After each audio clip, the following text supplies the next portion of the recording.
Bienvenue à cette table ronde Artistes en réseau, artistes en résistance, consacrée à l'art en Ukraine, à l'art ukrainien. Je me présente, je m'appelle Nadia Bernard-Kovalchuk, je serai la modératrice de cette table ronde en présence de 3 autres personnes. Je suis doctorante en histoire de l'art à Sorbonne Université. Je suis spécialiste en école de photographie des Kharkiv. Je suis également curatrice au musée de la photographie des Kharkiv à Kharkiv. À droite de moi, vous voyez Christina Solomoucha. Bonjour Christina.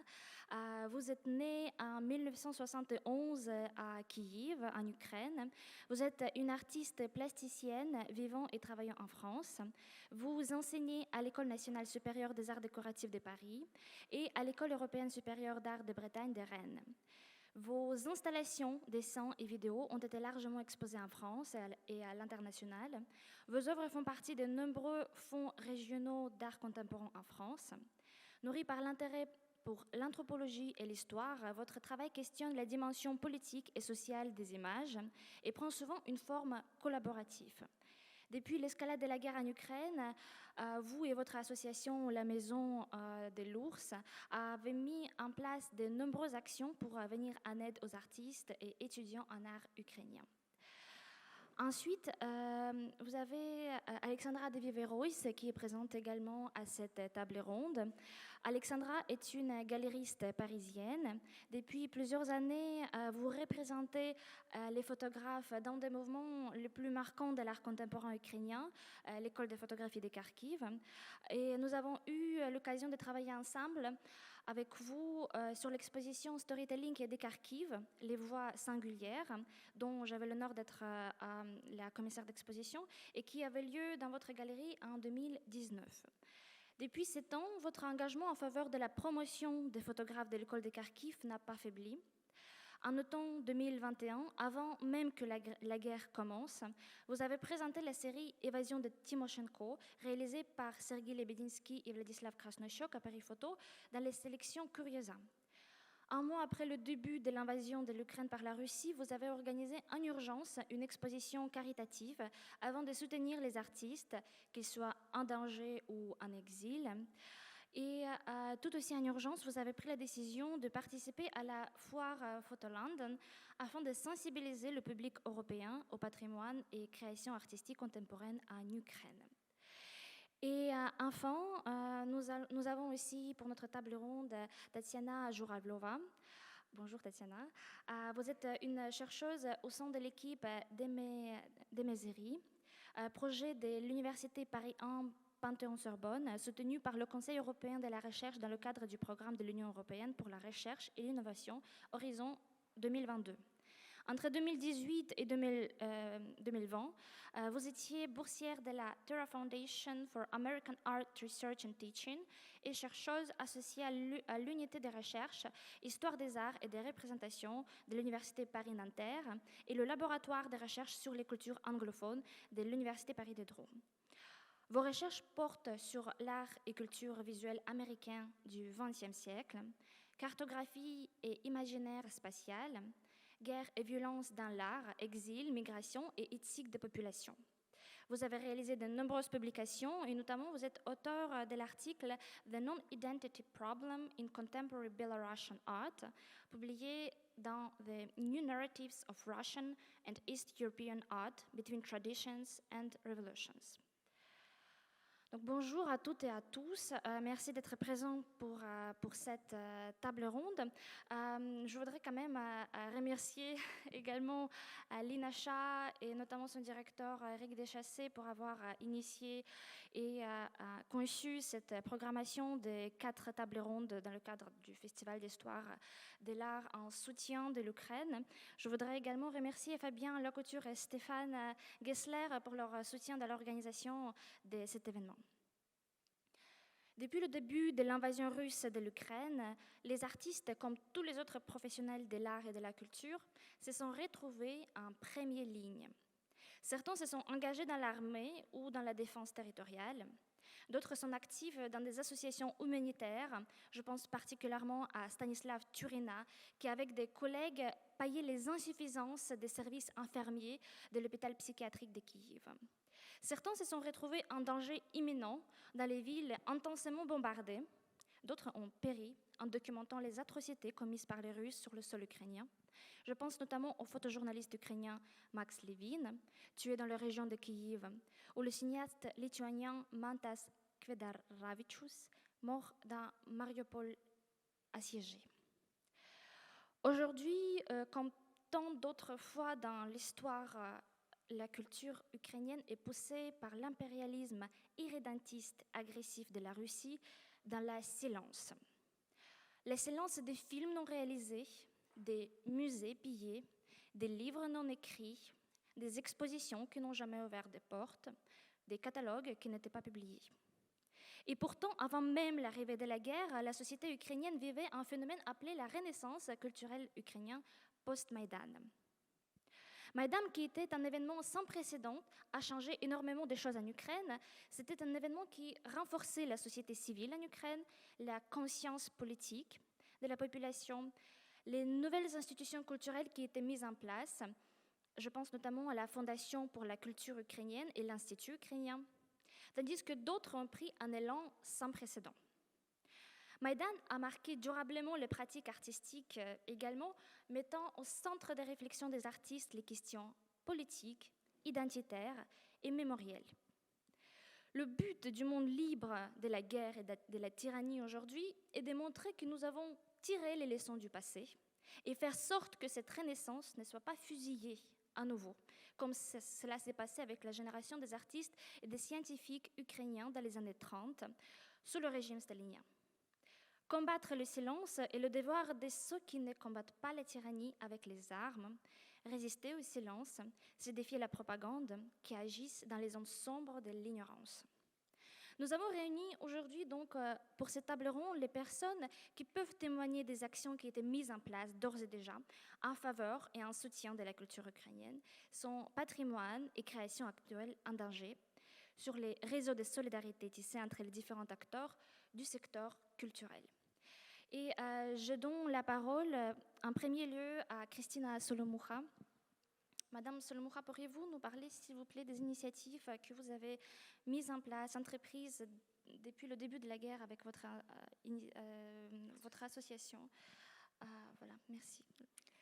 Alors, bonjour tout le monde. Je vais présenter mon association qui, au départ, est née comme une association de production d'œuvres aussi bien vidéo que d'art plastique, d'art contemporain. C'est une structure que nous avons fondée avec un autre artiste, Paolo Codelupi, en 2020. La Maison de l'Ours est une association qui produit les œuvres, mais qui organise aussi des événements. Elle est née d'une réflexion coopérative lors du premier confinement, afin de répondre aux besoins des artistes, des curateurs, curatrices et des publics. Au départ, elle était située dans notre atelier. Alors, dès que j'arrive à passer d'une diapo à l'autre, comment ça marche? Ah, voilà, merci. C'est bon, c'est bon. Excusez-moi, voilà. Hop. Pour vous donner une idée, au départ, donc, lors du Covid, les événements se sont déroulés beaucoup à l'extérieur. Ici, vous avez une réunion justement consacrée à la discussion, au débat autour de la façon dont le Covid a influencé nos milieux de l'art contemporain, avec une émission de radio.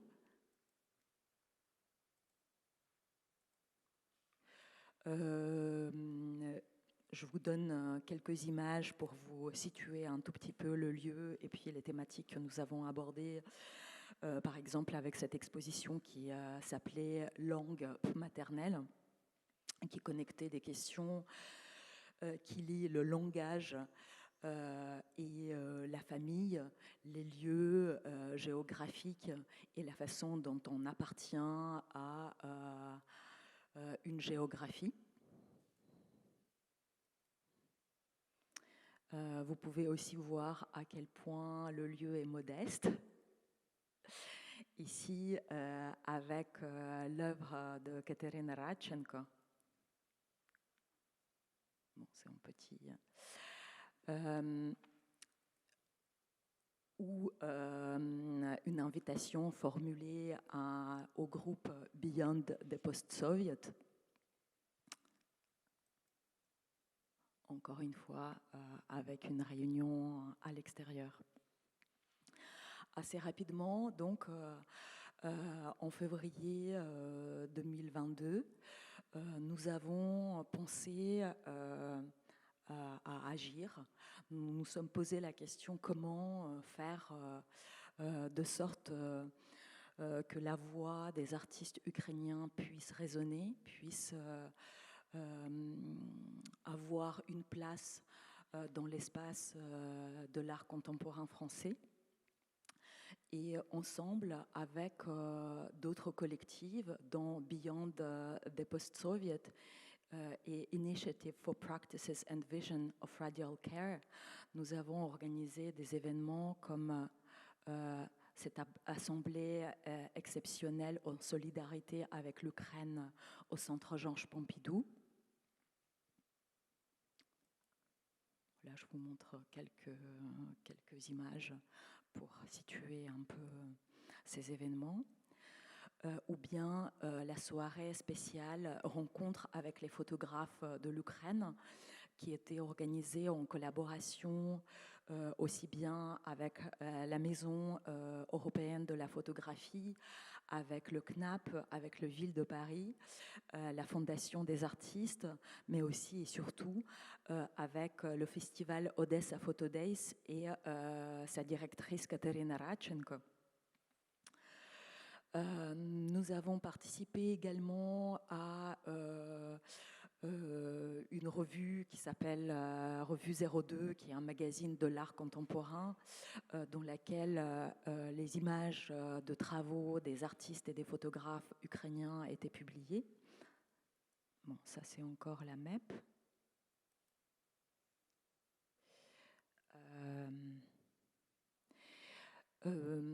D'autres événements se préparent actuellement. Plus particulièrement à la Maison de l'Ours, donc nous préparons des projections le 12, le 19 et le 26, ce sont les dimanches consacrés à l'art contemporain ukrainien, principalement à la jeune scène ukrainienne queer, LGBTQI+, avec la participation des artistes français qui sont actuellement, ukrainiens qui sont actuellement en résidence à la Cité des Arts. Ces événements à la Maison de l'Ours sont curatés par Jan Baczynski, qui est artiste ukrainien en résidence. Donc, ces 3 projections vont réunir uniquement les artistes ukrainiens, ukrainiennes, qui sont d'une part en résidence en France et de l'autre part actuellement en Ukraine. Parallèlement à cet événement, nous préparons une exposition en octobre cette année à Nantes, à la Zoo Galerie, qui, l'exposition va déployer les sujets de corps en résistance de manière beaucoup plus large, puisque c'est une exposition qui va être consacrée d'une part à la scène ukrainienne, mais avec une participation également des jeunes artistes français. Donc, elle aura lieu en octobre-novembre. Nous avons prévu inviter les artistes ukrainiens et ukrainiennes en résidence au FRAC à Corfou, donc, qui est juste à côté de Nantes. Cette exposition est construite en collaboration avec la DRAC Pays de la Loire, avec le CNAP également, qui va venir pour une soirée consacrée aux films qui sont dans la collection du CNAP en lien avec les sujets de corps en résistance, et également ce sont des films des artistes ukrainiens. Et enfin, nous sommes en train de travailler sur un workshop co-organisé donc avec l'école des Beaux-Arts de Nantes et l'école des Beaux-Arts de Rennes, qui permettra la rencontre de nos étudiants et étudiantes français avec les artistes ukrainiens et ukrainiennes en résidence. En parlant, j'ai oublié de vous montrer des diapos. Donc là, il s'agit d'un extrait de vidéo de Jan Baczynski, donc qui va être projeté à la Maison de l'Ours quasiment dans une semaine, donc le week-end prochain. Ou bien cette image-là, extraite de la vidéo de Yevhen Korshunov, Oksana Kazmina et Antigone, qui est elle aussi en résidence actuellement à la Cité des Arts. Voilà. D'accord, merci Christina pour ce témoignage. Alors je vais passer la parole à Alexandra. Alexandra, vous êtes donc en contact direct depuis le début de la guerre, direct, proche et permanent. Ça va aller? D'accord. Avec les artistes qui se trouvent dans une des zones les plus touchées par la guerre, car je rappelle, Kharkiv, il se trouve à l'est de l'Ukraine, donc à la frontière avec la Russie, et était et continue à être intensément bombardé par la Russie depuis le début de la guerre. Comment est-ce que vous, comme galériste, vous agissez en faveur des artistes que vous soutenez? Quelles sont les difficultés que vous rencontrez dans votre travail? Et qu'est-ce que la communauté artistique européenne pourrait entreprendre aujourd'hui afin de soutenir l'art ukrainien? Oui, bonjour à tout le monde et merci beaucoup à Enesha et l'organisateur de m'avoir invité. Vous m'entendez bien? Oui. À cette table ronde, je n'ai pas préparé vraiment les textes. Je ne suis pas conférencière, je suis plutôt galériste, donc c'est côté un peu relation avec les collectionneurs et le marché de l'art entre les artistes que je représente. Donc je représente en France depuis 2019 7 artistes de l'école de photographie de Kharkiv, 7 artistes photographes ukrainiens que j'ai connus grâce à la découverte du livre qui s'appelle Chronique, livre d'artistes du groupe Shelo, 2-3 jeunes artistes photographes ukrainiens. Donc je dis 2-3 parce que ce groupe il comprenait dans la durée de son existence parfois 2, parfois 3, parfois 4 artistes. Et 2 parmi eux sont représentés par ma galerie en France. Donc, j'ai découvert ce livre lors du salon qui s'appelle Multiple Art Days. Et donc, il était présenté par une jeune femme d'origine, je crois, même espagnole et pas du tout ukrainienne. Et comme ça, j'ai vu... Oui, oui. Vous voulez que je redise la même chose que j'ai déjà dit? Désolée. Donc, j'ai découvert ces 2 artistes, le travail de ces artistes lors d'un salon qui s'appelle Multiple Art Days. Et je suis mise en contact avec eux et j'ai fait connaissance avec Nadia et avec Sergei Lebedinsky, qui est un de ces artistes et aussi fondateur et directeur du musée de la photographie de Kharkiv, qui existe depuis des années de manière virtuelle. Donc, collection physique existe, mais le musée il existe via donc, son site, qui est très bien fait d'ailleurs, que je vous invite à consulter. Et le musée lui-même, on devait inaugurer ce printemps, ce mois de mai, à Kharkiv.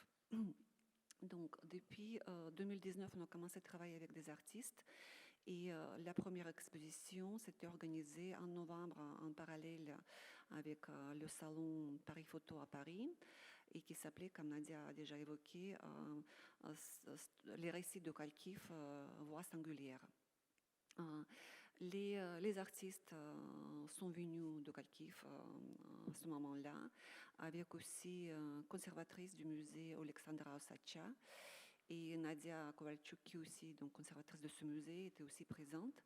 On a eu beaucoup de visites parmi donc, les contacts que je connais moi en tant que galeriste et aussi des institutions qui ont déjà eu l'occasion de travailler avec ces artistes lors des événements dans des diverses institutions françaises et internationales. Par la suite, donc en 2021, donc j'ai présenté un projet pour la section de foire d'art Paris Photo qui s'appelle Curiosa, qui est une section curatoriale. On a droit à présenter uniquement un solo show et ce projet doit être vraiment curatorial pour que, donc, curatrice qui était en 2021, Shoar Malveyan, donc choisissez les projets. Donc ça veut dire quoi, projet curatorial? Contrairement au stand d'un secteur principal, on a un mur, une sorte d'angle et notre exposition, c'est vraiment une vraie exposition, ne ressemble pas à vraiment un stand marchand. Donc c'est d'un côté possibilité de montrer correctement le travail des artistes, mais de l'autre côté, c'est assez réductrice au niveau de l'action commerciale, parce que souvent les projets curatoriaux, ils ne sont pas très commerciaux. Donc c'est-à-dire qu'on a eu beaucoup de monde. La presse, notamment Polka Magazine, Le Monde et autres magazines. Mais je ne peux pas dire qu'on a réalisé beaucoup de ventes. Donc les collectionneurs étaient assez... beaucoup d'intérêt, mais assez timides au niveau d'achat.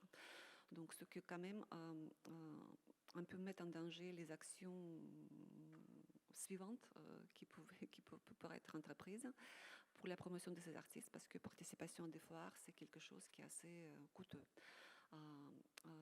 Donc, la suite de... Donc, voilà, je vous montre juste la photographie sur le stand. On était assez nombreux. Donc, ici, vous voyez, je ne sais pas si on voit la flèche, donc le directeur du musée, et aussi donc un photographe, Sergei Lebedinsky, Vladislav Krasnochok, qui est donc deux artistes qui sont membres de ce groupe Shilo, Alexandra Osacha, conservatrice du musée à Kharkiv, donc moi-même, mon assistante Oksana Tripolska, qui est aussi historienne d'art ukrainienne, et Olona Chervonik, qui est donc aussi représentante de cette école, mais qui fait ses études à Oxford, oui, en Angleterre, Oxford. Et aussi, donc, il y a Boris Mikhailov avec sa femme Vita Mikhailov qui ont visité plusieurs fois notre stand. Donc, ça, c'est la dernière fois que j'ai vu les artistes avant le commencement de la guerre, bien que beaucoup de projets étaient prévus et qui sont en partie réalisés malgré les événements tragiques qui sont donc survenus. Juste pour, je veux dire, quand on parle des réseaux d'artistes ici, lors de donc cette foire Paris Photo, il y avait beaucoup d'intérêt de la part des curateurs.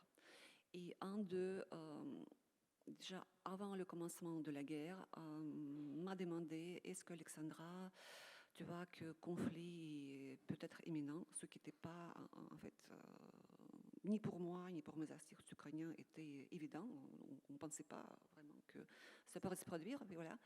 Et donc en ce moment-là, il m'a dit voilà, je te propose qu'on commence à saisir le ministère de la Culture et le ministère des Affaires étrangères et faire les listes d'évocation possible du Fonds culturel ukrainien, donc comme c'était produit en Afghanistan, déjà après la prise de l'Afghanistan par Taliban, il y avait une tolérance, donc on a pu sortir par avion quelques acteurs culturels en France de l'Ukraine. Donc j'ai contacté mes artistes, c'était vraiment quelques jours avant le 24 février. Ils étaient un peu étonnés, mais je dis quand même, on commence à faire les listes. Donc, on commence à faire les listes et dire, voilà, qui... Bon, moi, je pouvais répondre uniquement de mes artistes, mais par la suite, je contactais les amis curateurs qui travaillent avec d'autres artistes ukrainiens ou les connaissaient juste personnellement. Et donc, on a initié cette liste et jour de l'invasion, j'appelle donc Alexandra Sacha pour dire Alexandra. Et elle m'a dit, mais c'est plus possible parce que tous les aéroports étaient bombardés en fait instantanément et en même temps, donc aucune évacuation, etc. Elle déjà se trouvait dans une voiture parce que sa maison, on trouve déjà Kharkiv, elle est très proche de la frontière russe, c'est 31 km de la frontière russe et la maison d'Alexandra, elle se trouve juste à 3 km de la frontière. Donc, des premières heures de bombardement, et ils ont pris la voiture, elle et sa famille, donc ils étaient 5, un homme et 4 femmes, avec un enfant, et se dirigeaient assez rapidement vers l'ouest de l'Ukraine. Les autres donc artistes et autres personnes sont restés à Kharkiv, souvent juste dans leur propre appartement, parce que c'était juste impossible de se déplacer déjà dans la ville. La ville de Kharkiv est une ville très très grande, donc c'est pas... Et plusieurs habitations se trouvaient déjà assez loin du métro, et même aller jusqu'au métro, c'était assez dangereux. Et juste plusieurs artistes que je représente sont les personnes assez âgées, et notamment 2 artistes que je ne représente pas, mais quand j'ai commencé à faire les listes, en fait, je les inclus dans ces listes, et ils n'ont même pas donc, ni adresse mail, ni les portables qui permettent de les contacter via réseaux sociaux ou autres. Donc, je devrais les appeler tous les matins. En fait, dans cette liste, je recensais tous les matins où ils se trouvent, combien ils sont, dans quel est l'état de santé ils se trouvent. Donc, imaginez un peu le stress. Le matin, je prenais mon téléphone et j'ai appelé. Donc, parfois, j'écrivais, je ne sais pas, Vladislav, il me répondait vivant, etc., etc. Donc, les 2 artistes qui donc s'appellent Malone et Soupron se trouvaient vraiment dans leurs appartements.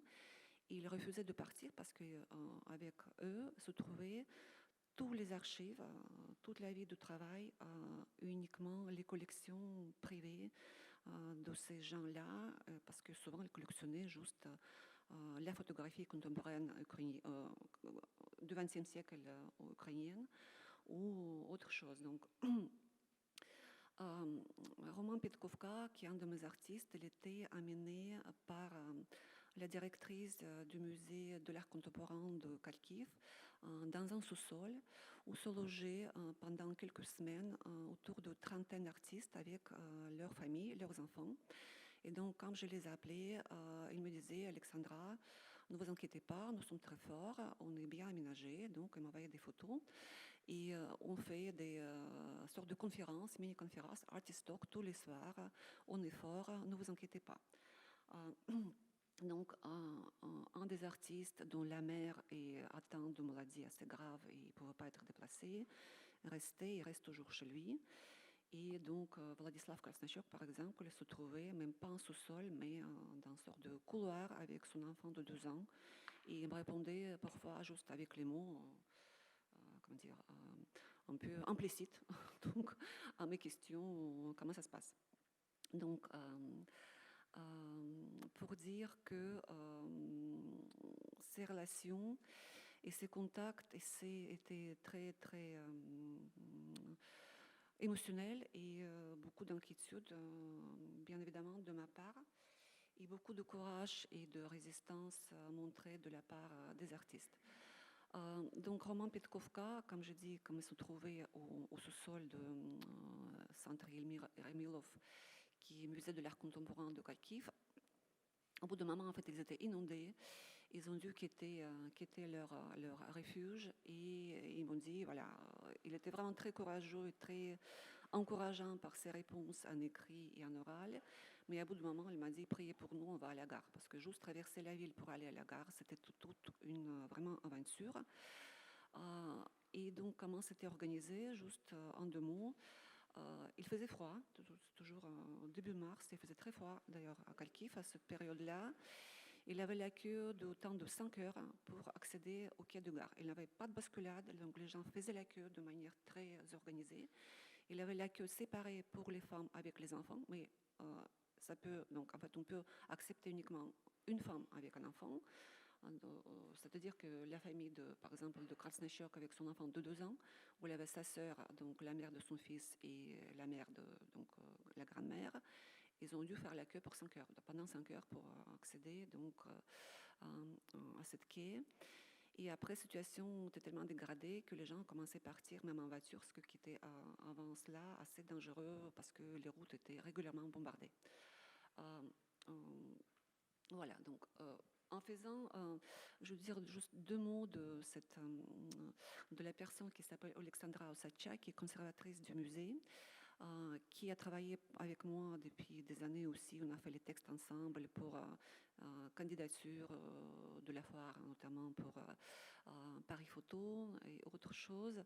Donc Alexandra est installée à la ville de Ivanovo-Frankovsk, qui est à l'ouest de l'Ukraine. Il voulait partir assez rapidement, mais en fait, il s'est installé dans un appartement d'un de ses amis. Ils étaient assez nombreux et il est vraiment très vite été impliqué d'organisation de groupes de résistance, d'évacuation de gens et par la suite des œuvres du musée, de collection du musée dont je parlerai un peu plus tard. Donc, elle était vraiment très courageuse et à ce moment-là, quand j'ai sollicité mes amis, on était tous un peu mis en relation avec mes amis aussi d'origine diverses, françaises et autres, qui étaient curateurs, je sais pas, travailleurs dans des musées. Et juste s'il y avait quelqu'un qui a besoin d'abri, de logement, d'évacuation ou je ne sais pas, de l'argent, de déplacement de voiture, notamment via Alexandra, on a trouvé beaucoup de solutions pour évacuer beaucoup de gens, et notamment une journaliste française qui est Anne Dastakian, qui écrit pour Marianne, qui se trouvait au moment du commencement. Marianne. Donc, il se trouvait en fait à Kharkiv. Donc, il est parti juste quelques jours avant la guerre faire un reportage sur la ville de Kharkiv et sur le musée qui devait s'ouvrir ce printemps. Il se trouve qu'Anne est une très grande connaisseuse de l'école de Kharkiv, elle-même collectionneuse de l'art contemporain. Et donc, elle est restée bloquée à Kharkiv et qui c'est le frère d'Alexandra qui l'a physiquement emmenée en voiture de Kharkiv jusqu'à Kiev, où elle a pu prendre le train et venir à l'Ukraine de l'Est et après en France parce que ni l'ambassade ni autre organisation n'ont pas pu, dans cette situation, lui aider de quitter l'Est de l'Ukraine. Donc, pendant ce temps-là, j'ai fait un peu de cette coordination et participation dans ces actions qui ne sont pas vraiment les actions d'une galériste. Et après, je me suis dit, qu'est-ce que je fais? Je dois faire quand même une exposition pour soutenir mes artistes que je représente, que j'ai organisé en urgence, à vrai dire, à une semaine. Je trouvais un lieu qui était très grand. Vous voyez ici un peu la photographie qui était autour de 200 mètres carrés et qui a un peu reproduit cette, je ne sais pas, état de bunker.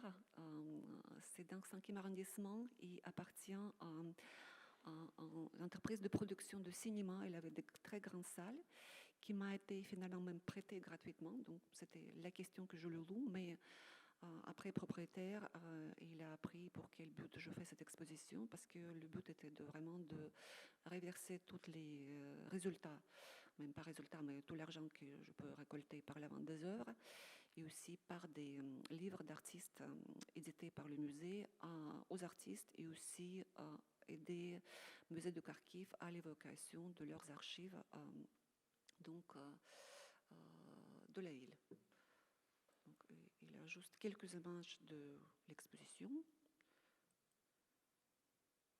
Voilà. On a eu des visites des associations associations artaïstes pour l'art contemporain, des amis de Palais de Tokyo, qui étaient tous très intéressés par cette exposition et le thématique. Et ensuite, un artiste, le seul qui a... bon, en fait, les artistes sont partis en plupart. Il y a un qui s'est installé en Allemagne, l'autre en Autriche. Et Sergei Solonsky, nous sommes très contents, il est venu en France. Il est logé dans un petit studio de Montmartre avec sa femme et son chat. Euh, pardon, oui. Et donc, sa femme, peut-être probablement, elle commencera à travailler pour la bibliothèque BNF. Il est informaticien. Donc, et la bibliothèque elle a créé 20 places pour les Ukrainiens, des postes de bibliothécaires et informaticiens. Donc, on a pu donner son CV assez rapidement. Donc, j'espère qu'elle va être prise. Ça se décide actuellement. Donc, par la suite, je suis assez rapidement candidatée déjà après la clôture de toutes les candidatures possibles pour la foire à Londres qui s'appelle Photo London Art Fair. Donc, pour dire qu'ils étaient assez réactifs au niveau de communication. J'ai envoyé assez rapidement tous les dossiers de presse via eux dans la presse britannique. Et alors, ce petit stand, il a vraiment suscité beaucoup d'intérêt de la part de la presse. Là, vous avez la visite de Tate Museum. C'est vraiment les curateurs de musées qui sont venus en plusieurs fois visiter le stand. Victoria Albert Museum, les autres associations aussi culturelles. Et aussi, on a eu vraiment la couverture de Guardian, qui a fait tout le portfolio de tous les artistes que j'aurais présentés sur ce stand. Et cette photographie-là, qui est l'image très joyeuse, rien à voir avec la guerre, qui était donc pris en 85 dans l'appartement communautaire de la ville de Kharkiv et appartient à la série qui s'appelle Les Sabbats de sorcières. C'est en fait les filles qui sautent joyeusement dans l'appartement communautaire à l'Union soviétique en train de célébrer, en sachant que à l'époque, toute la photographie de New, il était passible de 8 ans de prison, comme elle était liée à la pratique de la pornographie. Personne ne savait à l'Union soviétique ce que ça veut dire pornographie exactement, parce qu'on disait à une réunion de la partie communiste que le sexe n'existait pas en Union soviétique, mais donc c'était quand même passible de prison. Donc pour dire que cette photographie, elle était choisie par Guardian comme une de top 5 de la foire. Voilà, et je vous montre quelques images de la presse. Il y a aussi Le Monde, Roxana Azimi qui a fait l'article sur l'article de Marianne par Anne Dastakian dont j'ai déjà parlé, etc. Donc, je vous juste montrerai très rapidement les images de quelques photographies que je présentais à mon exposition et à cette foire, parce que parler des artistes sans présenter leur travail, c'est un peu frustrant, donc c'est rapide. Cette photographie avec laquelle je commençais mon exposition et qui pouvait paraître un peu anecdotique par son aspect et son sujet, sauf que donc, elle était prise en 92 et s'appelle Match volley-ball Russie-Ukraine. Donc, elle représente un peu un monument détruit qui était un peu partout en ex-Union soviétique, qui l'artiste a colorisé manuellement de telle manière sanglante. Alexandra, on peut revenir peut-être ensuite dans notre discussion vers les images que vous avez.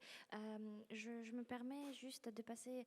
Vous pouvez passer à la conclusion pour qu'on puisse encore avoir l'intervention de Tatiana et ensuite on revient à la discussion. Donc je vous passe alors les images des artistes. Comme ça, les vous voyez.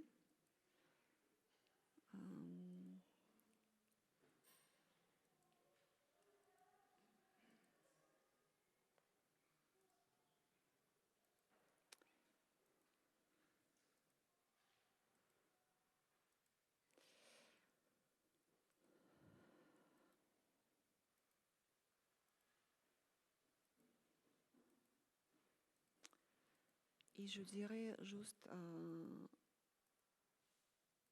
ça c'est série Euromaidan qui était prise en 2014.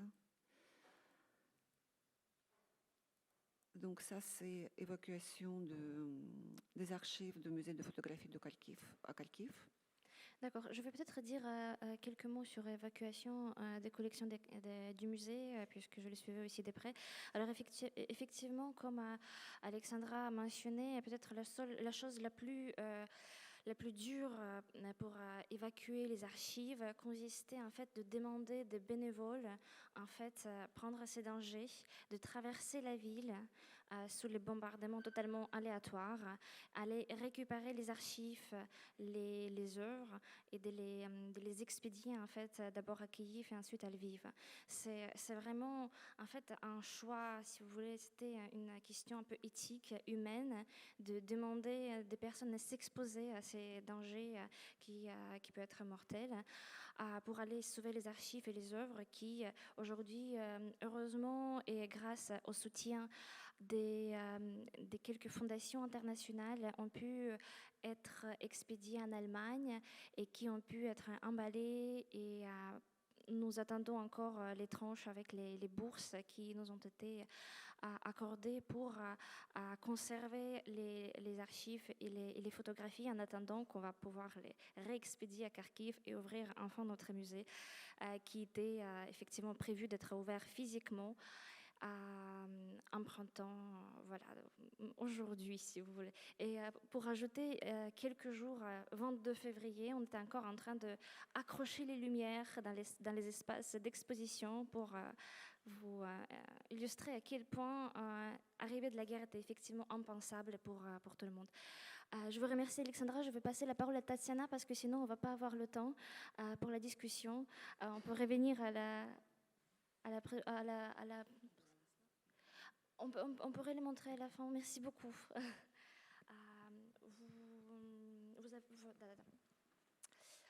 Alors nous mettons, pendant nous mettons la présentation de Tatiana.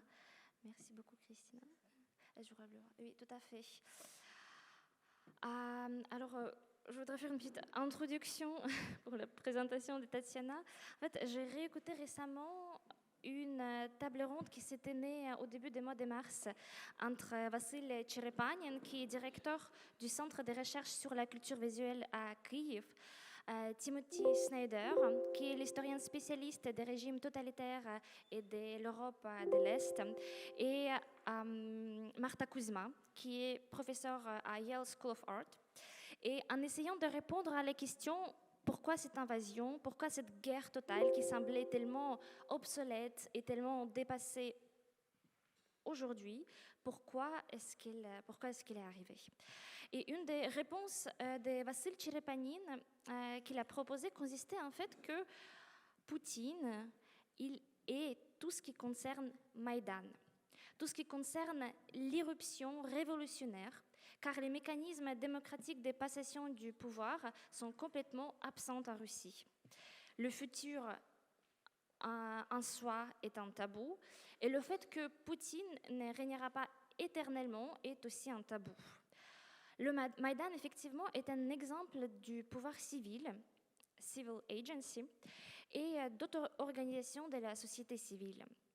La société civile qui permet de tisser les liens de façon imprévisible et la vraie démocratie est très imprévisible, qui déroute au plus haut point les derniers tyrans européens, donc Loukachenko et Poutine. Il y a quelques années, nous étions tous témoins d'un magnifique soulèvement populaire en Biélorussie qui, tragiquement pour les Biélorusses et pour les Ukrainiens, n'a pas abouti. La collaboration entre les artistes biélorusses qui ont protesté d'un côté et la nouvelle société civile post-Maïdan ukrainien de l'autre fait partie de cette chose imprévisible, impossible de contrôler, que les dictateurs haïssent au plus haut point. Pourriez-vous, s'il vous plaît, Tatiana, donc nous éclairer sur l'histoire de cet art de protestation en Biélorussie et le réseau de collaboration qui a pu être tissé entre les artistes en résistance en Biélorussie et le champ culturel en Ukraine? Bien sûr. Bonjour. Merci de nous joindre aujourd'hui et merci Nadia. merci à l'ENESHA pour organiser cette table ronde. Je suis ravie d'être ici et de faire partie de cette discussion. Mon français n'est pas très fort, alors j'ai besoin de mes notes. Désolée, j'espère que ça marche. Alors, mon projet de recherche récent porte sur la production contemporaine en Biélorussie et en particulier l'art non officiel biélorusse depuis des années 1980. Alors aujourd'hui, comme c'était dit, je voudrais donc parler de l'importance des institutions culturelles et les commissaires des expositions ukrainiennes dans la promotion et le soutien de l'art biélorusse contemporain.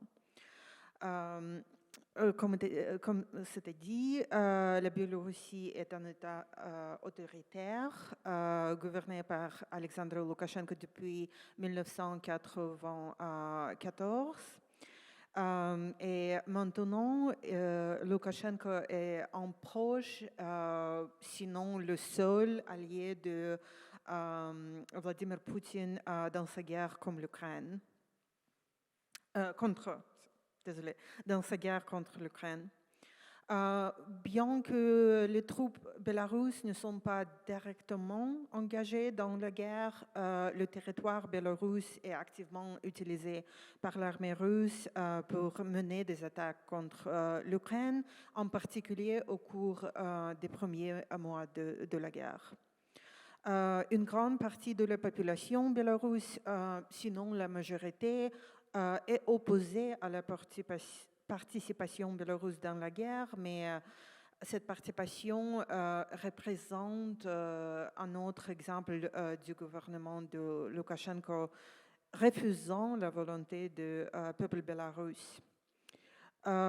Et la situation actuelle est particulièrement déchirante pour de nombreux Bélarusses, étant donné que pour nous, la participation bélarusse dans la guerre est directement liée aux élections frauduleuses de 2020 qui ont généré un mouvement de protestation de masse en Biélorussie.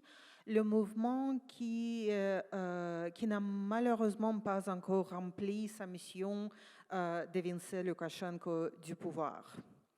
Il a dit remporter la victoire dans ces élections avec plus de 80% des voix, mais l'absence d'observateurs indépendants dans le bureau de vote et les accusations de fraude ont sapé la légitimité des résultats dans les yeux du public bélarusse, mais aussi la communauté internationale. Au lendemain des élections, en août 2020, le peuple bélarusse est descendu dans la rue en masse et a été confronté à une répression violente de la part de la police anti-émeute et de l'armée biélorusse. Des milliers de personnes ont été arrêtées, emprisonnées et torturées, et beaucoup ont fui la Biélorussie pour les pays voisins, notamment l'Ukraine. C'est dans ce climat que les artistes biélorusses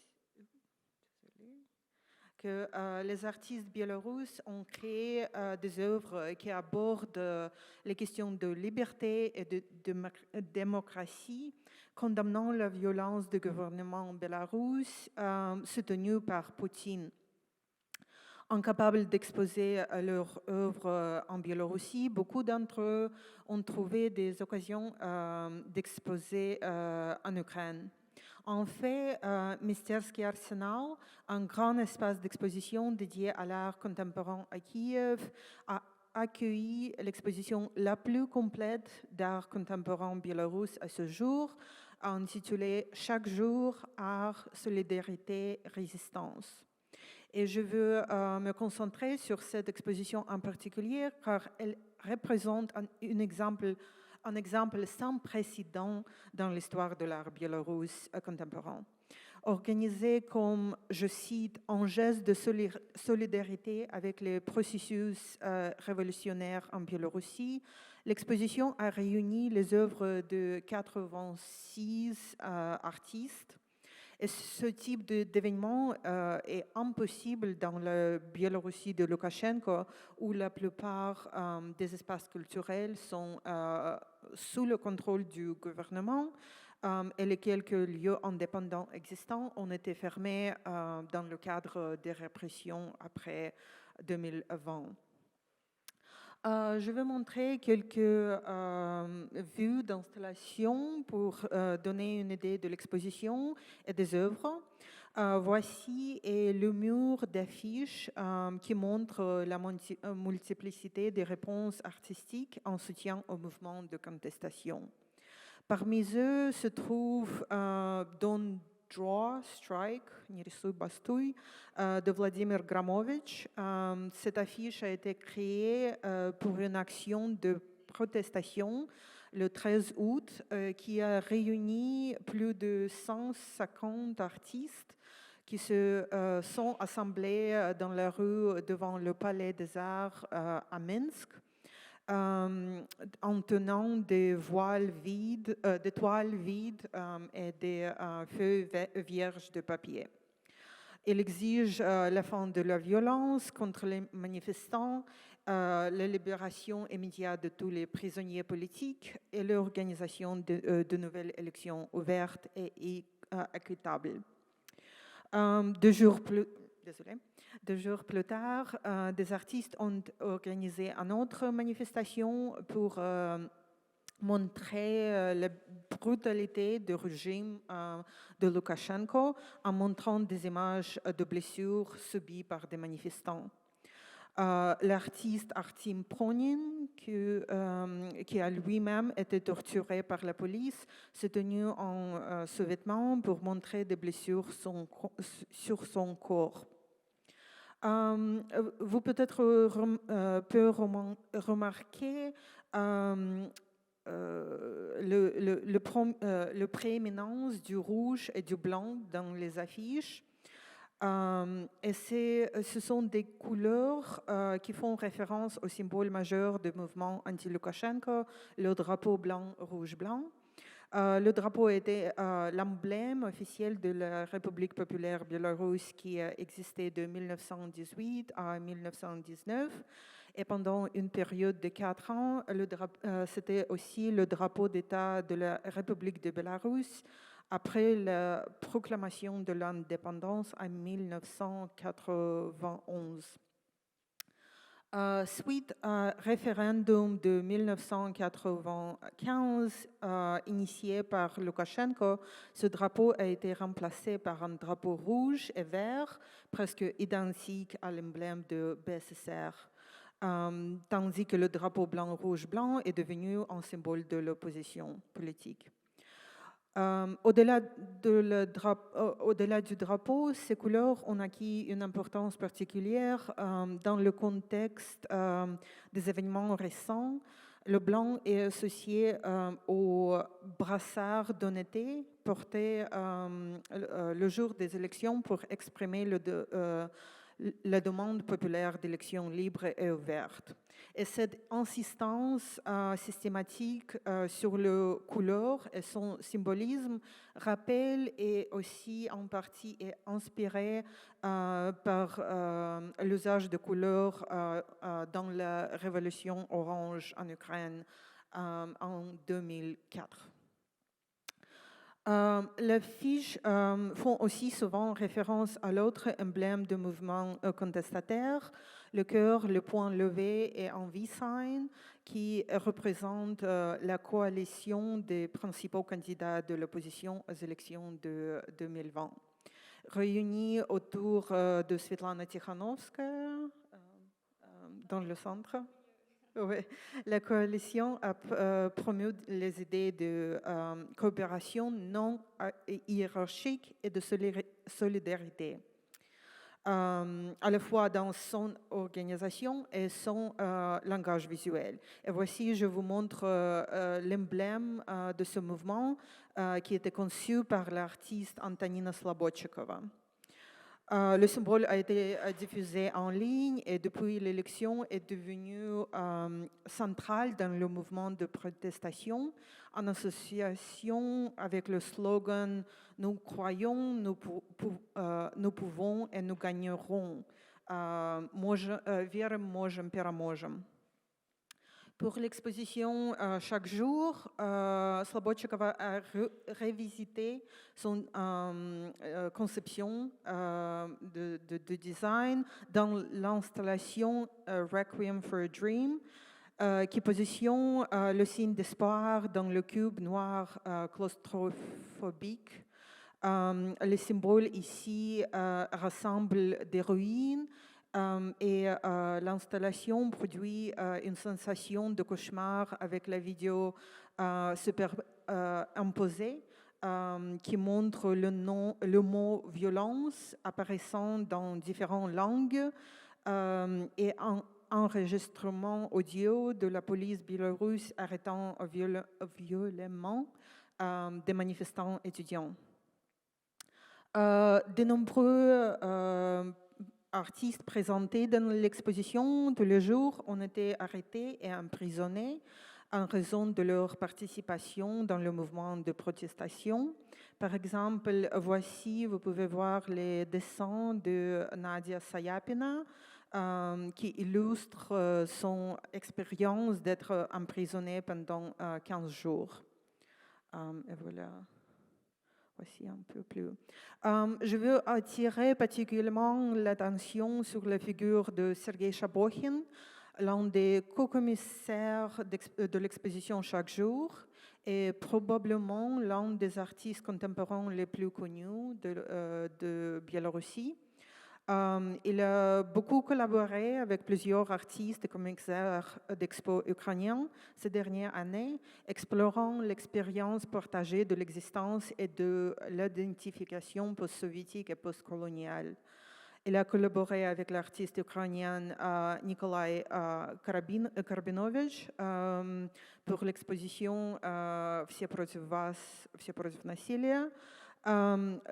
Et son série Martyrdom a été présentée dans le cadre de l'exposition Tectonic Shift, organisée par Ekaterina Radchenko, une artiste qui Christina a déjà mentionnée, dans le cadre de l'exposition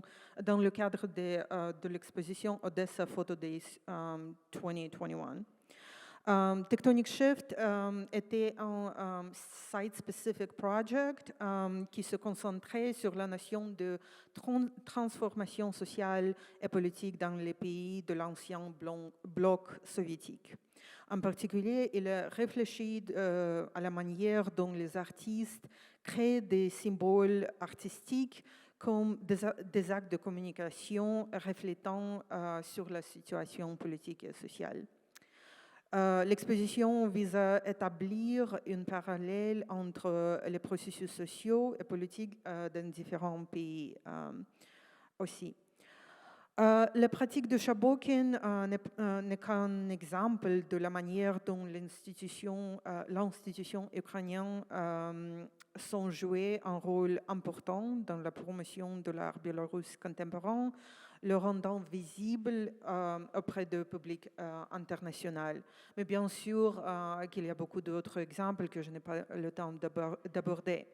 Mais je veux conclure aujourd'hui en présentant le récent projet de solidarité intitulé Anti-War Coalition, qui a été initié par Ambassade Culture, une initiative de travailleurs et militants culturels biélorusses et des commissaires ukrainiennes Natasha Cheshasova et Tatiana Kochubinska. également connue sous le nom de Coalition internationale des travailleurs culturels contre la guerre en Ukraine. La coalition a créé une plateforme en ligne, une plateforme ouverte qui recueille, partage et distribue les déclarations et œuvres contre la guerre en Ukraine et qui peut servir comme un espace hors des institutions culturelles et comme un espace d'échange et de partage et de soutien. Merci beaucoup, Tatiana. Avant de passer la parole au public, je voudrais poser les questions à vous toutes les trois et ouvrir cette discussion peut-être un peu sur une autre dimension. En fait, depuis le début de la guerre en Ukraine, les Ukrainiens témoignent d'avoir l'impression que la société occidentale observe le génocide de leur peuple et que ces détachements seraient absents s'il s'agissait d'une invasion d'un autre pays, disons la Pologne ou la République tchèque par exemple. Et pourtant, la culture ukrainienne appartient de fait à la culture européenne. Et l'art ukrainien appartient de fait à l'histoire de l'art européen. Alors la question serait comment réécrire et élargir le canon de la culture européenne, comment inscrire l'Ukraine en particulier, mais aussi en réalité toute l'Europe de l'Est qui demeure en sombre inconnu, les pays baltes ou la Biélorussie aussi. Comment les inscrire de façon pérenne sur la carte des institutions artistiques et académiques européennes? Quelles actions doivent être entreprises dans ce sens? Voilà. Est-ce que vous auriez des réponses à comment mettre en œuvre les mécanismes plus pérennes pour que ça ne soit pas uniquement la réponse urgente à une situation exceptionnelle, mais pour qu'il ait un mécanisme plus stable, conçu dans la longue durée, pour que ces pays soient visibles sur la carte des institutions européennes? Christina?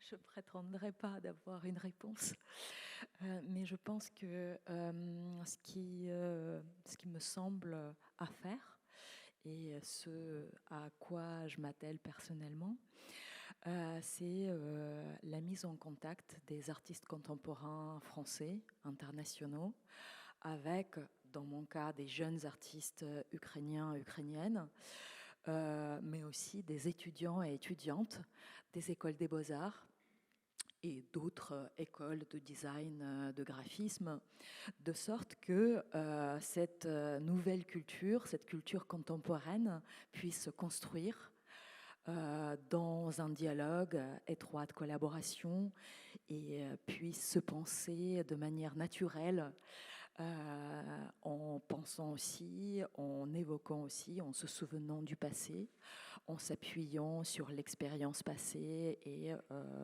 la culture qui est, en effet n'est pas connue ici. Voilà. Alors, je voudrais vous poser la question aussi. Du coup, on a commencé à parler avec Christina dès le début de la guerre. En fait, je sais que vous étiez très engagée pour la mise en place des résidences pour les artistes, voilà, à travers un réseau des institutions françaises. Je m'en souviens, quand je suis arrivée en France, j'ai regardé un peu les résidences qui existaient pour les artistes en France. Elles n'étaient pas systématiquement ouverts aux artistes de l'Ukraine. Donc il y avait aussi ces problématiques-là.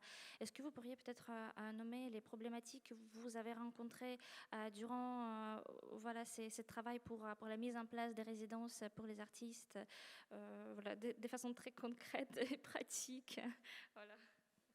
Ok, en deux mots, donc à partir des intensifications des actions de l'armée russe en Ukraine, nous avons eu, enfin notre association, la Maison de l'Ours, moi personnellement, Comme je vis en France depuis pas mal d'années, je connais pas mal d'institutions en France, j'enseigne, comme vous disiez tout à l'heure, et puis j'ai travaillé depuis début de la guerre, donc 2014, avec les écoles et les institutions et les artistes ukrainiens, ukrainiennes, donc en étant en quelque sorte en étant le carrefour, en quelque sorte, entre ces institutions, ça m'a permis de pouvoir m'informer et conseiller les institutions françaises sur la mise en place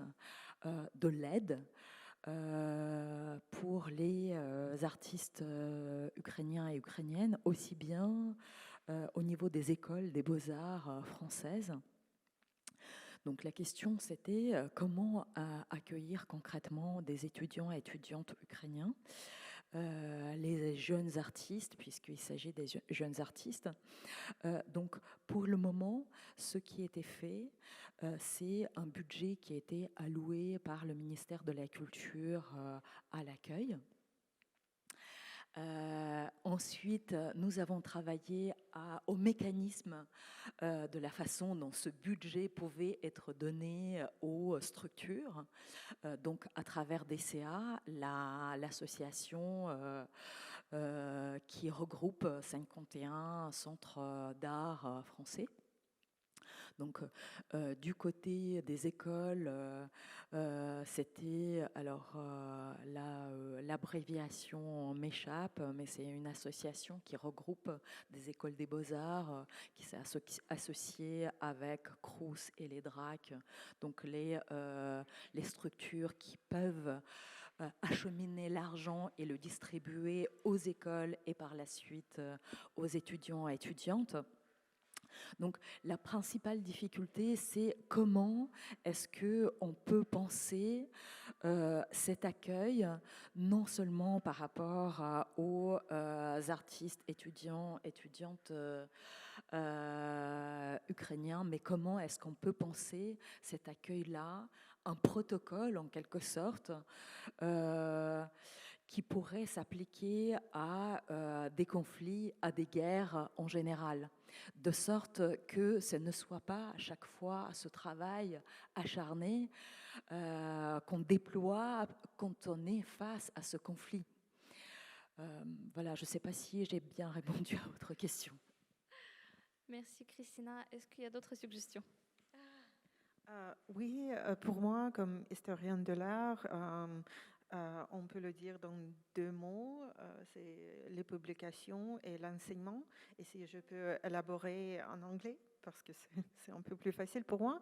I really do think it's a task for us as art historians to incorporate that history, but not as an afterthought, not as a discussion of periphery. It takes work, it's difficult, but I think it's really important to, because I mean there are tons of publications on Eastern and Central Europe, art of Eastern and Central Europe, but it's very much kind of segregated, it's kept separate, but integrating it into narratives of art history, global art history, I think is really instrumental. So it needs to kind of, there has to be a conscious effort to include them, for example, the Kharkiv school artists in sources on 20th century photography, 20th century art history, but also to include them in classrooms, because I think that's another thing, like preparing the next generation of art historians, their position, their vision of that region and those artists, I think is kind of crucial, and we can shape it right now, and we can shape it by integrating those narratives, very much treating them as a part of world history, world art history, as opposed to this kind of peripheral, as opposed to something that can be studied separately, that can be studied, taken as a, side course.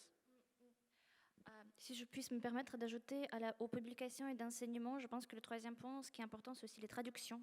La traduction de ce qui était déjà publié dans les pays eux-mêmes, les recherches et la littérature pour qu'elles soient présentes en langue accessible aux différentes nations européennes.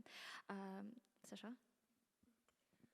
Oui, si on parle de publication à l'étranger, on peut parler de ton livre, Nadia, de l'école de la photographie de Kharkiv, qui d'ailleurs, même en langue ukrainienne, a été vraiment très, très populaire auprès des personnes auxquelles j'ai montré les œuvres.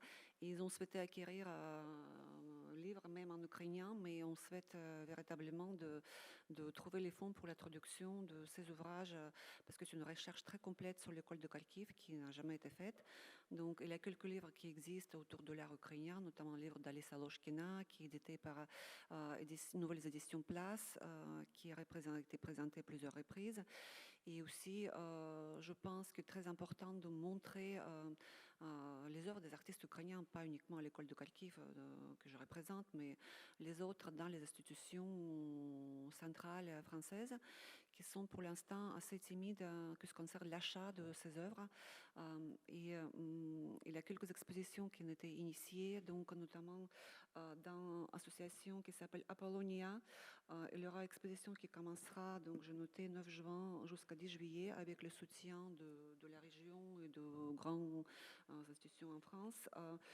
Il y a 21 photographes ukrainiens qui seront représentés, et notamment 2 artistes que je représente, donc Victor et Sergei Kochetov. Il y a actuellement au Centre Pompidou donc, une exposition d'une partie de donation de l'art ukrainien et notamment les œuvres de l'école de Kharkiv, qui se trouve donc au 4e étage, salle 23, si vous voulez bien y aller en rentrant à Paris. Et il y aura une exposition plus ample qui va s'ouvrir en mois de juillet. Et j'ai également candidaté pour Paris Photo 2022, un stand plus grand pour montrer l'ensemble de mes artistes et pas uniquement les 2. Mais c'est vrai que relation avec les institutions françaises et centrales, c'est vraiment crucial parce que c'est elles qui vont rendre les œuvres et les artistes visibles. Les curateurs qui sont très connus de ces institutions qui peuvent écrire les textes, je pense, s'appuyant quand même sur la recherche qui était déjà faite par Nadia et par d'autres personnes, les chercheurs que j'évoquais, qui se trouvent à Oxford ou en France.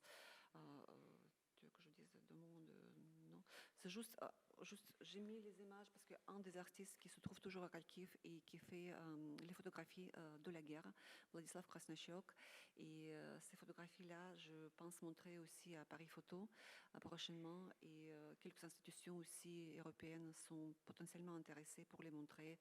Donc, je vous juste laisse passer. Est-ce que du coup, il y a des questions parmi le public?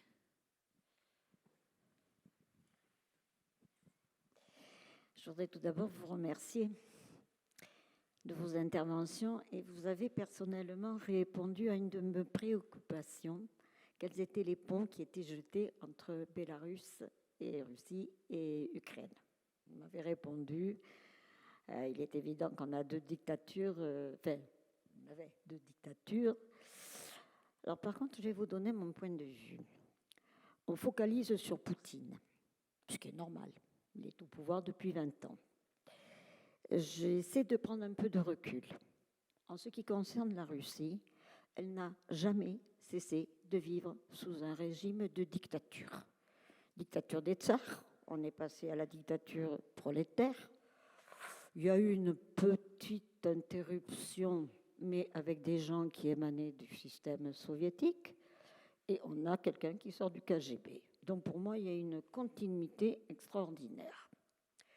Donc, on a Poutine, on aurait eu quelqu'un d'autre. Ce n'est pas parce que Poutine disparaît que ce problème disparaîtra. Je crois qu'il y a un problème de fond concernant malheureusement le peuple russe qui n'a toujours vécu que dans des régimes de dictature. Voilà. Ça, c'est, je crois, le premier problème dont il faut être très conscient. En ce qui concerne l'Occident, d'un point de vue, je me placerai du côté français. Nous sommes, depuis le Moyen-Âge, dans un système de plus en plus centralisé. La guerre de 100 ans a abouti à centralisation. Après la royauté centralisée, on a eu la République centralisée. Mais l'Ukraine appartient, c'est vrai, à l'Europe. surtout la partie ouest, qui a appartenu à l'Empire austro-hongrois. Donc il y a eu une autre évolution. Il y a cette cassure de l'Est, qui, elle, n'a pas appartenu. Donc, les perspectives, moi je crois beaucoup que les artistes jouent un rôle énorme, parce qu'ils se retrouvent, parce qu'ils sont les premières victimes. Et c'est eux qui peuvent être vraiment les porte-paroles. Mais par rapport à la masse de la population, j'ai la faiblesse de croire qu'il faut revoir tout le poids de l'histoire et le faire passer. Et je crois qu'effectivement, les artistes ont un rôle énorme, mais il faut trouver des relais. En ce qui concerne votre démarche, dans la mesure du possible, ne pensez pas qu'à Paris, il y a toute la province. Voilà. Merci beaucoup pour votre commentaire. Si je puisse juste ajouter, nous avons parlé effectivement de la présence des artistes qui pratiquent, on va dire, l'art des protestations en Ukraine, mais en réalité, les ponts entre l'Ukraine et les artistes ou les chercheurs ou les commissaires d'exposition, les critiques russes n'étaient jamais coupés. Même après l'annexion de Crimée en 2014, les institutions ukrainiennes continuaient à accueillir les chercheurs, les artistes, leur donner la parole, leur donner la place, elles étaient visibles. Notamment le centre que je viens d'évoquer, le centre de recherche sur la culture visuelle, il accueillait régulièrement les chercheurs et les artistes qui étaient les résistants au pouvoir autoritaire en place. Donc, si vous voulez, il n'y avait jamais cette problématique-là. On était toujours en communication, on était toujours en dialogue. Le dialogue ne s'arrêtait jamais. Et personnellement, je ne peux qu'être d'accord en fait avec l'idée qu'il y a une grande responsabilité aussi du peuple russe, mais aussi de l'intelligentsia russe qui peut-être n'a pas, en cette guerre, j'ai envie de dire, qui n'a peut-être pas répondu complètement à leur devoir de communiquer avec leur peuple, d'enseigner et de promouvoir l'idée de la démocratie auprès de la population russe. Et je pense que leur devoir aujourd'hui, ce serait de continuer leur travail de sape, si je puis dire, et de travailler avec leur propre peuple, leur propre nation, afin de les éduquer, je ne sais pas, à l'idée de la démocratie moderne. Voilà. Y aurait-il d'autres questions, commentaires? D'autres questions?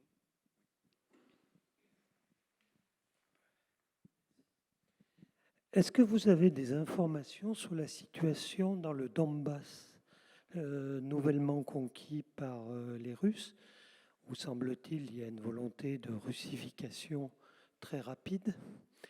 Et qu'en est-il pour les artistes? Peuvent-ils s'opposer à cette russification?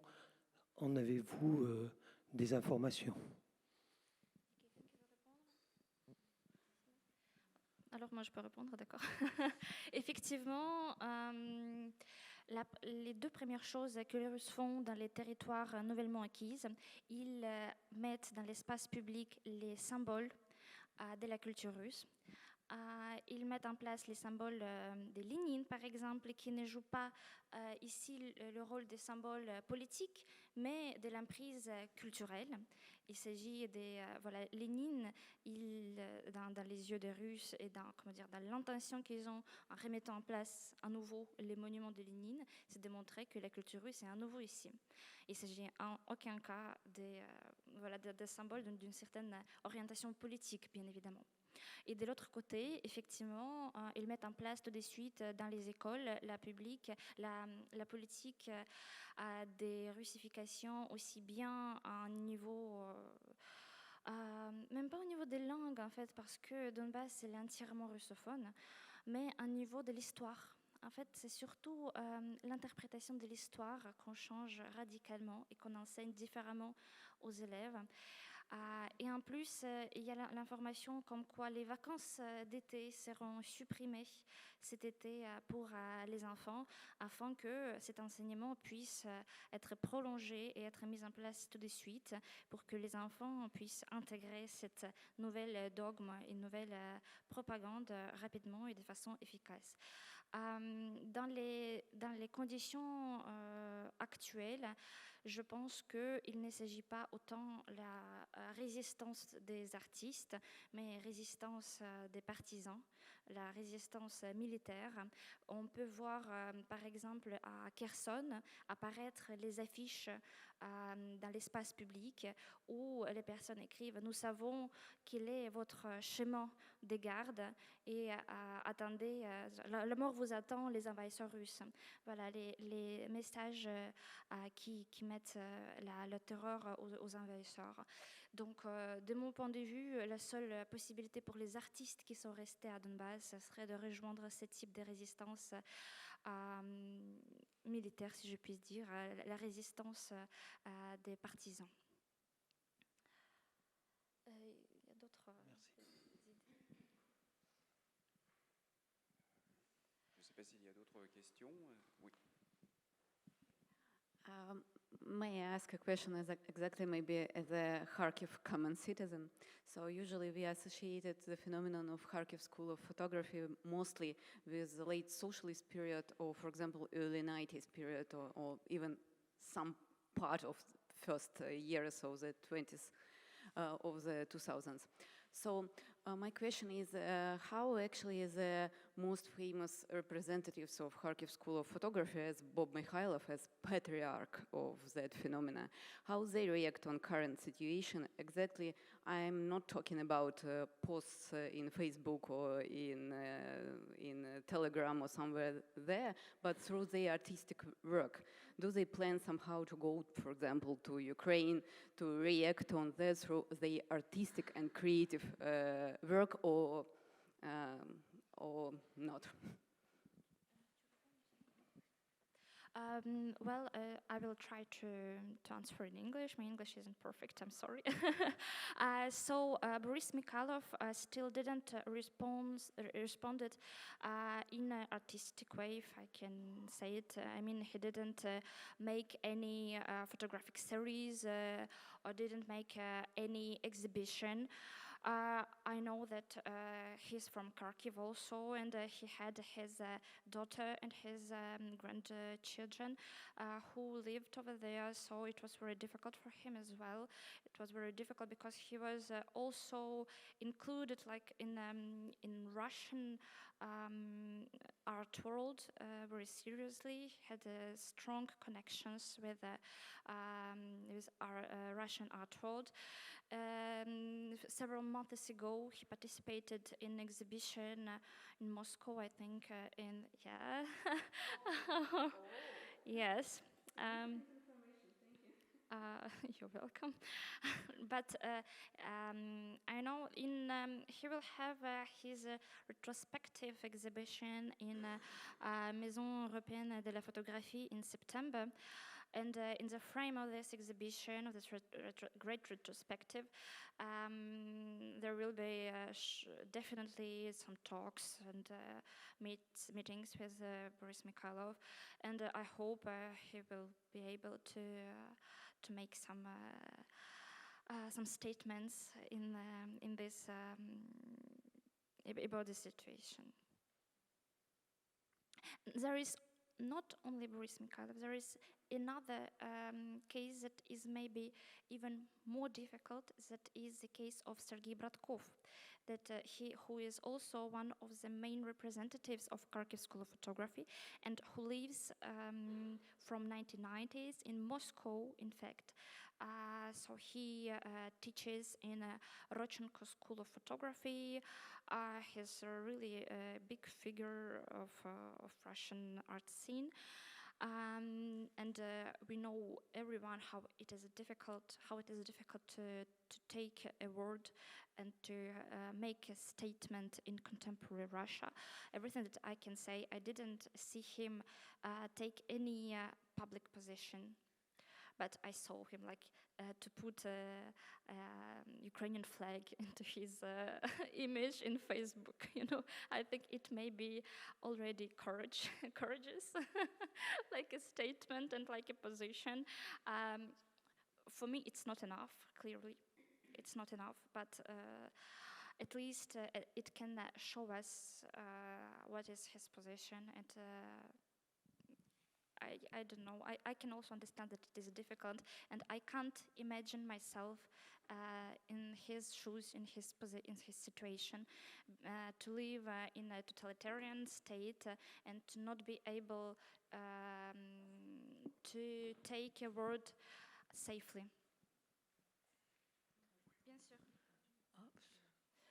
J'aimerais rajouter une remarque assez générale, pas par rapport à ces figures là, mais en discutant beaucoup avec des artistes ukrainiens qui sont restés en Ukraine. En fait, j'ai remarqué que, à part quelques figures importantes comme Alevtina Kahidze, Nikita Kadan, Katarina Radchenko, bien sûr d'autres, vraiment beaucoup d'artistes ukrainiens se sentaient pas du tout dans la possibilité de faire de l'art. En tout cas, les premiers mois de la guerre. Il y avait quelque chose qui revenait dans nos discussions sur la question de l'échelle de valeur et d'importance, et que tout à coup, la question de la résistance, la question de travail qu'ils entreprenaient, même en s'engageant dans l'armée, leur paraissait beaucoup plus importante que cette parole qu'ils et elles pouvaient diffuser à travers leur travail. Bien évidemment, avec le temps, là, on a dépassé les 100 jours de la guerre, leur position, leur réflexion, leurs possibilités, les capacités, accès à l'information, accès à la diffusion a évolué. Mais moi, ça m'a énormément frappée parce que tout à coup, on était en présence de quelque chose, un réel qu'on ne partageait plus en fait. Ils ont eu et ils vivent une expérience qui finalement est tellement différente, même si, voilà, je le dis, ça paraît évident, mais quelque part, ce réel que nous partageons de l'extérieur, voilà, ils vivent de l'intérieur, et cette expérience-là, elle impacte leur vision du monde. Du coup, excuse-moi, tu voudrais ajouter, parce que je voudrais ensuite demander à Tatiana si elle a en fait, la connaissance sur comment est-ce que les artistes en Biélorussie, est-ce qu'ils continuent à l'intérieur de ces États où il est impossible en fait de s'exprimer. Est-ce qu'ils continuent à travailler, je ne sais pas, comme étant les partisans, pour contrer la propagande en Biélorussie qui est très forte. Voilà, comment est-ce que les artistes qui ont resté en Biélorussie, est-ce qu'ils arrivent à franchir leurs conditions?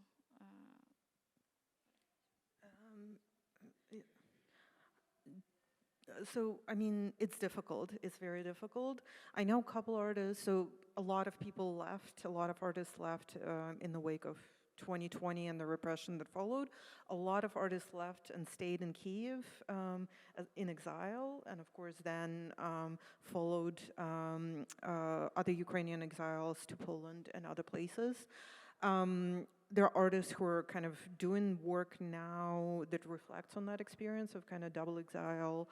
But the artists who are in Belarus, it is really difficult, and but I know that they are doing work, and I know, for example, Mikhail Gulin, who is still in Belarus, but he did a performance in Germany, which in itself is a kind of fit, being able to leave Belarus, do the performance, and then return to Belarus, just in terms of being able to travel. But he's definitely one of those artists. And there are a couple artists who I know, they're not doing work, but they went to Ukraine to join the resistance. So there are several artists, but also cultural figures more broadly. There are several TV personalities, actually, who are fighting in Ukraine and kind of creating, newsreels from Ukraine that are diffused through Belarusian not Belarusian official media, but Belarusian non-official media. Oui, mais On peut prendre encore quelques minutes pour la dernière question. Stéphane, c'est toi le maître de la, ouais. de la Oui, salle. je voulais poser la question parce que j'aimais beaucoup toute cette précision, qu'est-ce qu'il faut faire, oui. Et c'est pas seulement publication, c'est pas seulement traduction, c'est plutôt l'enseignement. Et j'ai la question à Tatiana et à Nadia parce que vous êtes proches maintenant dans ce cercle. J'ai apprécié beaucoup ce que fait l'INHA quand elle réagit tout de suite avec cette série de conférences. Mais qu'est-ce qui est prévu, par exemple, à partir de septembre? Parce que vous avez vu déjà comment les Russes réagissent. Ils prennent l'été pour préparer les enfants, pour les donner. Qu'est-ce qu'on peut proposer, s'imaginer et donner comme la proposition pour donner les cours spéciaux, par exemple, l'art visuel ou la culture visuelle de l'Europe de l'Est. Et je suis consciente que nous ne devons pas promouvoir seulement l'Ukraine parce que les autres pays sont en vrai danger. C'est la Biélorussie, c'est la Géorgie, mais on peut s'imaginer le cours spécial, on peut l'introduire déjà comme font les Russes. Oui. On est toujours trop tard. Et j'aimerais savoir, est-ce que vous avez certaines initiatives, et ce sera très bien si ce sera. Merci. Alors, est-ce que je peux répondre? En fait, tout d'abord, pour continuer avec l'INHA, effectivement, il s'agit d'une initiative qui, à la différence de plusieurs institutions françaises, est pensée quand même plutôt dans la durée. Et c'est l'occasion pour moi de vous annoncer une mise en place d'une exposition dans les locaux de l'INHA qui sera préparée durant l'été. Nous allons préparer une exposition de l'école de photographie de Kharkiv dans les locaux parisiens de l'INHA sur la base de l'exposition de la collection de Paquita Escofemiro et probablement de participation d'Alexandra de Viveros. Il y a aussi, nous ne pouvons pas pallier les actions des institutions françaises. Il faut vraiment que l'initiative provienne des institutions françaises elles-mêmes. On voit que celle-ci, qui était mise en place par l'INHA, elle fonctionne plutôt bien, elle fonctionne dans la durée, elle a pu réunir un certain nombre de chercheurs. Voilà, parce qu'il faut les moyens, il faut pouvoir programmer à l'avance. En revanche, ce que nous, comme les représentants de la communauté des acteurs culturels ukrainiens ont pu faire, nous nous sommes réunis comme étant les bénévoles autour du Centre culturel ukrainien et nous avons mis en place une initiative qui est appelée Printemps ukrainien. Donc, toutes les semaines, depuis février, nous organisons les rencontres autour de littérature ukrainienne, les expositions. Ça fait déjà la deuxième exposition que nous avons organisée dans les locaux du Centre culturel ukrainien, qui se trouve dans le 8e arrondissement, avenue de Messine. Nous organisons une bibliothèque. Voilà, j'ai mis en place, c'était mon projet personnel, j'ai mis en place une bibliothèque en français consacrée à l'art, culture, histoire, les questions politiques, la géographie ukrainienne, afin que le public francophone puisse avoir une idée de ce qui était déjà publié, avoir une idée de panorama en fait de publications et c'est familiarisé en fait avec l'Ukraine parce qu'elle reste toujours un sombre inconnu. Voilà, et sinon je pense que l'initiative est aux institutions françaises. Oui, vous pouvez ajouter? We, I mean, I think there is a lot of willingness, but there is a need for collaboration. So, for example, I teach at the Université Paris Sciences et Lettres, and we had a conversation, and I have a class scheduled for next academic year called Global Modernisms, and this question of kind of center-periphery is central to that. So it's not focused on Central and Eastern European art, but I mean, I told them that that's going to be a kind of big portion of the class, but the bigger questions for the class are exactly to kind of challenge the position of, you know, our kind of focus on Western Europe and Anglophone contexts. So kind of taking those steps, but there is definitely a need for support from the institutions themselves and willingness to to support those initiatives. But that's a great question, and I think we can do more. D'accord, alors je pense que nous avons résolument épuisé notre temps.